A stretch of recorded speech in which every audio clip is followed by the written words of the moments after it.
হরে কৃষ্ণ। আমি আর বোন মিলে বেরিয়ে পড়েছি বাবার ভোগ আনতে যাব বলে, প্রসাদ আনতে যাব বলে।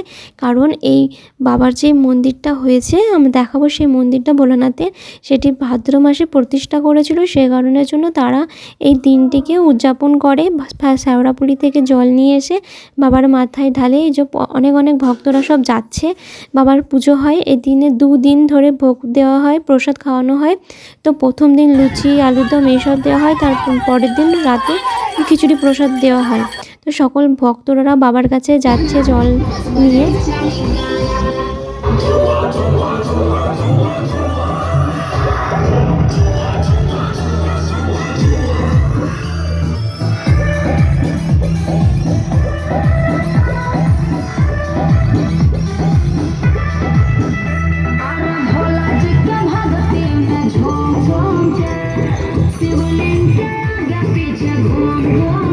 ভক্তদের পেছনে পেছনে আমরাও যাচ্ছি।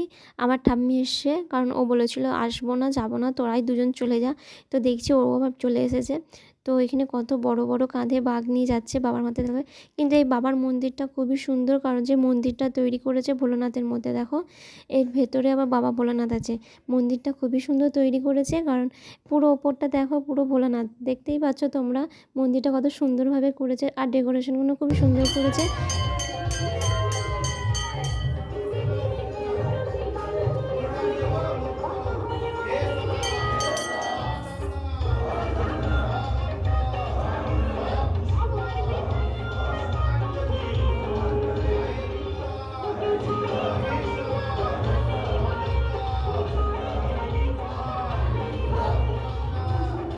ভীষণ ভিড় ছিল, বাবাকে দর্শন করতে পারছিলাম না। যাই হোক, যেভাবেই হোক বাবাকে দর্শন করব, সে কারণের জন্য জোর করে ভেতরে ঢুকে বাবাকে দর্শন করেছি। তোমাদেরকে সকলকে দর্শন করেছি। বাবার কাছে প্রার্থনা করি তোমাদের সকলে ভালো থাকো, সুস্থ থাকো।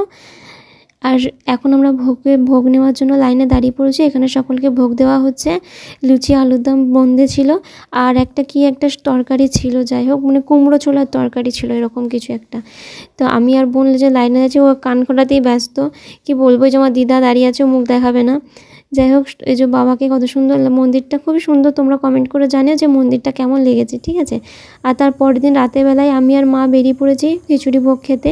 তো তোমাদেরকে বলেছিলাম যে 2 দিন ভোগ দেওয়া হয়। সেখানে দেখো রাতের বেলা এখন বাজে রাত 8:30, আমি আর মা বেরিয়ে পড়েছি। বাবা একে একে চলে গেছে, আমাদেরকে নিয়ে যায়নি। তো পাশের বাড়ি কাকিমা আমরা সবাই মিলে গেছিলাম। ওরা ক্যামেরা সামনে আসতে চায়নি, তাই ওদেরকে নিইনি। তো এখানে অনেক ভিড় হয়েছিল, মানে চেয়ার টেবিল করে খাওয়ানো হচ্ছিল। অনেক দূর দূরান্ত থেকে সকল ভক্তরা আসছিল বাবার ভোগ খেতে। তো এখানে সবাই অনেক বসেছিল। আমি তো মানে সবাই বুকিং করে নিয়েছে চেয়ার, মানে সবাই আবার খাচ্ছে, তার পাশে দাঁড়িয়ে আছে। যাই হোক, অনেকক্ষণ পর চেয়ার পেয়েছি, খাবার বাবার ভোগ পেয়ে গেছি। ফার্স্টে খিচুড়িটা খুবই সুন্দর ছিল, তারপর ছিল বাঁধাকপির তরকারি, তার সাথে ছিল আলুর দম। এই যে আলুর দমটা দিয়ে দিয়েছে। তো তারপর দিয়েছে চাটনি ছিল। আর বিশেষ কি বলতো, আমরা 2টো ভোগ আমরা পাইনি। এই যে পায়েস দিয়েছে, আমরা 2টো জিনিস পাইনি, সেটা বাড়ি চলে এসেছিলাম। আর 2টো ভোগ পাইনি, সেটা হচ্ছে বোঁদে আর পাঁপড়। কারণ মুখের সামনে যদি অনেকক্ষণ ধরে কেউ দাঁড়িয়ে থাকে, আর অনেক ভিড় ছিল, দিতেও সবার লেট হচ্ছিলো বলে তাই উঠে পড়েছিলাম। তো এই ব্লগটা কেমন লেগেছে অবশ্যই কমেন্ট করে জানাবে। আর এতক্ষণ ওয়াচ করার জন্য ধন্যবাদ। হরে কৃষ্ণ, রাধে রাধে, সকলে ভালো থাকো, সুস্থ থাকো।